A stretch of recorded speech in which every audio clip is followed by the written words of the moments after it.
A full 70 pages longer than the game it's based on, Pirate Borg is arguably a more finished game than its predecessor, Mork Borg. Set in an alternate version of our Caribbean, it includes a larger bestiary, rules for ship-to-ship combat, and a whole load of random tables. But does more equal better? Find out today, here on Adventure Night.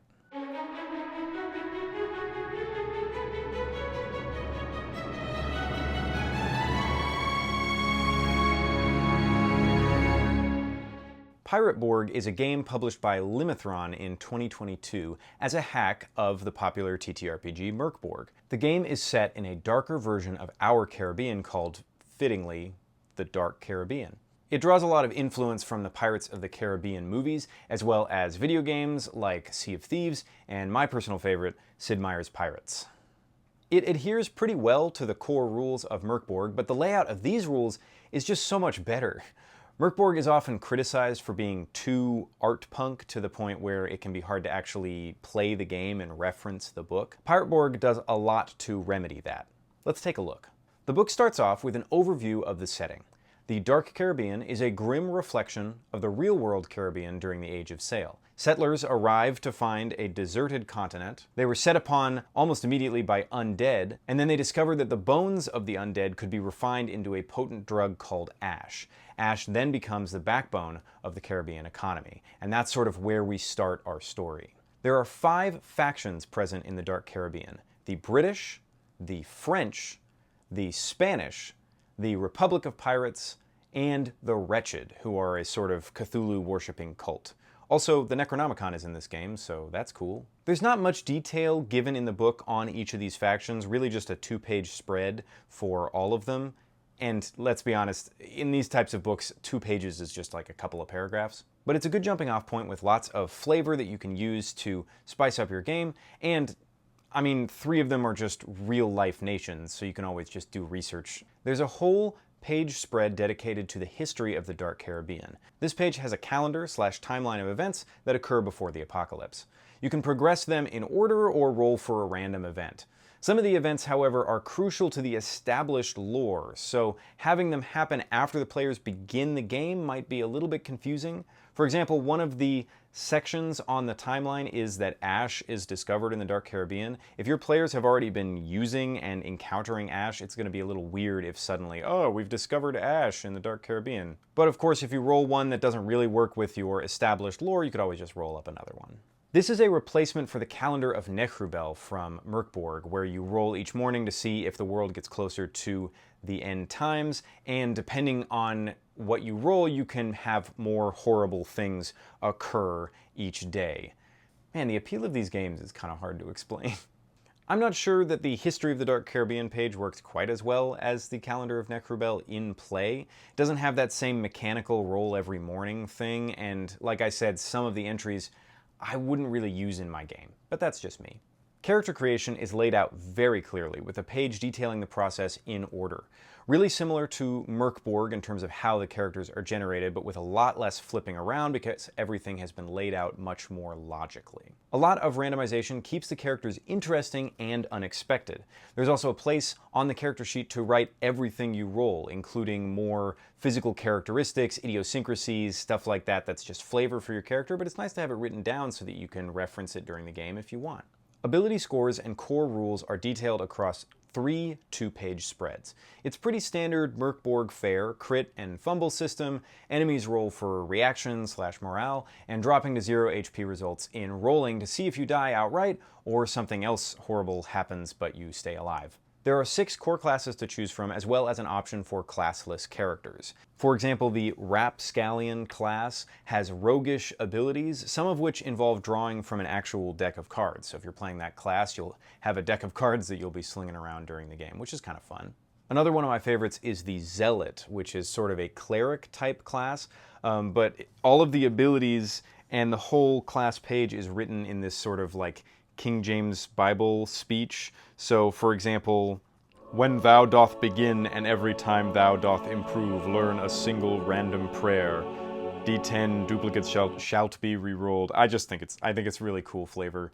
Your class modifies your ability scores and determines what additional item tables you roll on for things like armor, weapons, and even a specific type of hat. Yes, there is a random table in this book for what type of hat you get. Your background will give you a sense of your character's history and an item that could be useful, but nothing more beyond that. And then there are some flavor tables like physical trademark and a special item of importance. And then there are also a few optional classes after the 6 core classes in the book, including a haunted soul, which could be an undead, or a vampire, or a spirit, or something to that effect, which is tacked on top of one of the core classes. And then you can also be one of the tall tale classes, which include merfolk, mutants like the ones on the Flying Dutchman and the Pirates of the Caribbean movies, and sentient animals. During character creation or while playing the game, you might come across the things on these next few pages. Ancient relics, which are dark Caribbean flavored magic items, and arcane rituals, this game's version of spells. Now, all the arcane rituals in this game are roll to cast, so you can cast it as many times as you want as long as you roll to see if you can do it. But anytime you fail to cast, you have to roll a mystical mishap where something goes horribly wrong. However, there are ways to increase your chance of succeeding at that casting by taking extra time to cast the spell, or literally making a blood sacrifice from your character to tick that number down that you have to beat with your d20 roll. The Omen system is back. It's called Devil's Luck in this game. It works very much the same as in Mork Borg. You can spend these points to re-roll dice, negate some damage, or make a specific test easier. You roll at the beginning of the day to determine how many of these points you have. There are also rules for alchemy in this book. It's just a 2-page spread and it's fairly simple.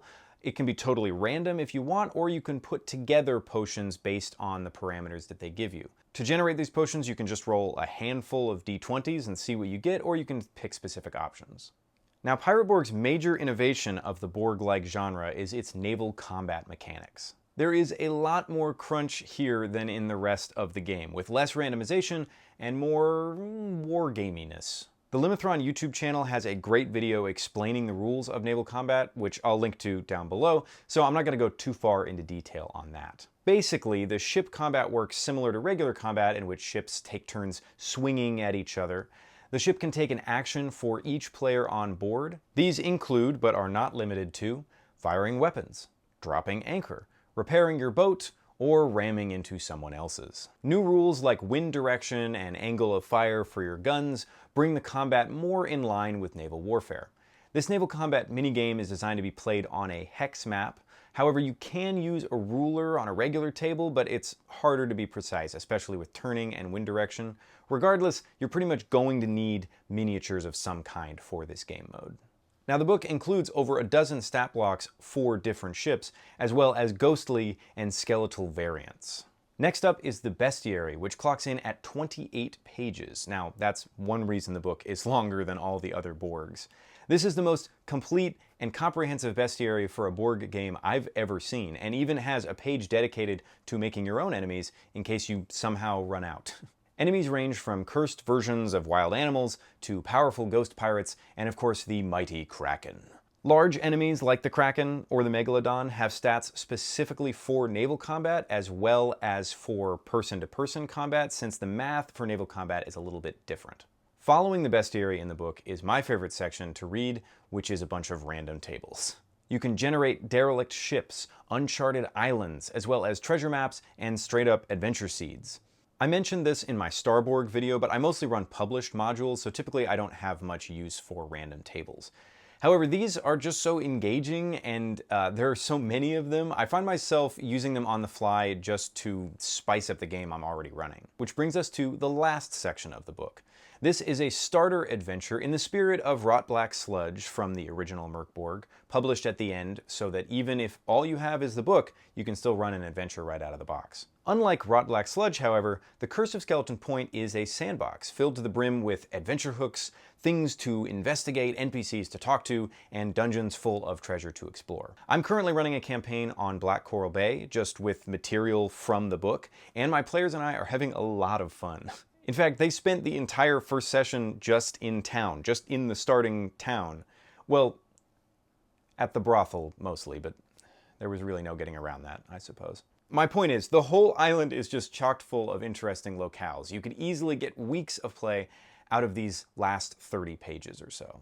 Or you could run the whole thing as a one-shot by getting the party onto the main quest line early on. The book even gives you some suggestions for how to do that if you wanted to. Now you know what's in the book and why it's so much longer than Mork Borg, but does it all work? I really think so. As far as I'm concerned, this is the gold standard of what a hack of an existing system should be. Pirate Borg adds rules, making the game a bit more complicated than its predecessor, but improves the layout, making it an easier game to jump into than the original. A wealth of random tables and a sandbox adventure means that with just this book and a bag of dice, you can get dozens, maybe hundreds of hours of gameplay. Every character we made for my campaign was generated completely randomly, right out of the book, and they all came out really interesting. I also felt like each one gave my players a lot to work with in terms of role-playing and class features, so it's not like the quick generation makes the characters boring in any way. And for game masters, there are a ton of options for generating campaigns, or even just campaign elements if you just want to add on to something you're already working on, or you can run part of, or all of, the adventure that's included at the back. My biggest criticism actually is just how dense the book is, especially the adventure at the back. It can be easy, I think, to get overwhelmed by the scale of this game. Not the rules so much, but just the book itself, and especially Curse of Skeleton Point. For a new game master, Curse of Skeleton Point is a lot. The things that make it an incredible sandbox adventure also make it a lot harder to grasp than your standard linear dungeon crawling starter pack. Having to keep track of several locations, a lot of NPCs, and a timeline of events is totally doable, but if you're coming straight from Rot Black Sludge, you're gonna be overwhelmed.